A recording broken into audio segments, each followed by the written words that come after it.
आज बेळगावमधील डीसीच्या माध्यमातून कर्नाटकचे गृहमंत्री यांना आम्ही एक निवेदन सादर केलेलं आहे।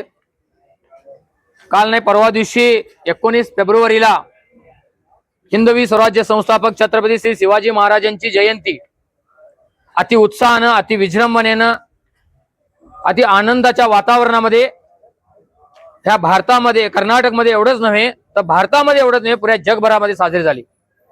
आणि हे होत असताना छत्रपती श्री शिवाजी महाराजांच्या मिरवणुकीला गालबोट लावायचा जो प्रयत्न बागलकोट येथे घडला, एका पंका मशिदीच्या समोर जशी मिरवणूक आली त्या मिरवणुकीवरती पहिली चप्पल फेकण्यात आली, त्याच्यानंतर दगडफेक करण्यात आली आणि त्या दगडफेकीमध्ये तिथले एसपी हे देखील जखमी झालेत, काही पोलीस जखमी झालेत, त्याच्यानंतर काही कार्यकर्ते देखील जखमी झालेत। आम्हाला ह्या सरकारला एवढंच प्रश्न करायचा आहे की मशिदी समोर मिरवणूक आल्या आल्या त्याचा विरोध होतोय, ती छत्रपती श्री शिवाजी महाराजांची मिरवणूक असू दे, गणेश चतुर्थीची मिरवणूक असू दे, ह्या मिरवणुका हिंदू समाजाच्या, हिंदू धर्माच्या ज्या मिरवणुकी जातात ह्या मिरवणुकांना मशिदीच्या समोर आल्यानंतर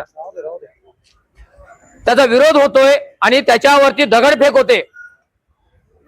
त्याच्या मागचं कारण काय? आणि त्या मशिदीमध्ये जमलेले काही लोक, ती नमाजची वेळ पण संपलेली होती तरी देखील ती लोक तिथं जमली आणि त्यांनी दगडफेक केली आणि दगडफेकीमध्ये जो कृत्य घडलाय हा खूप निंदनीय आहे। कारण छत्रपती श्री शिवाजी महाराज हे पुन्हा एकट्याचे नाही, ह्या पूर्ण राष्ट्राचे आहेत।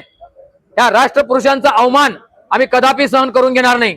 कारण छत्रपती श्री शिवाजी महाराज हे एक जिवंत, एक उदाहरण, असं ज्वलंत उदाहरण आहे। माणसाला माणुसकी जर जगायची असेल तर माणसाला माणूस म्हणून ज्या भारतामध्ये जगायचं असेल ते जगावून दाखवणारे छत्रपती श्री शिवाजी महाराज आहेत।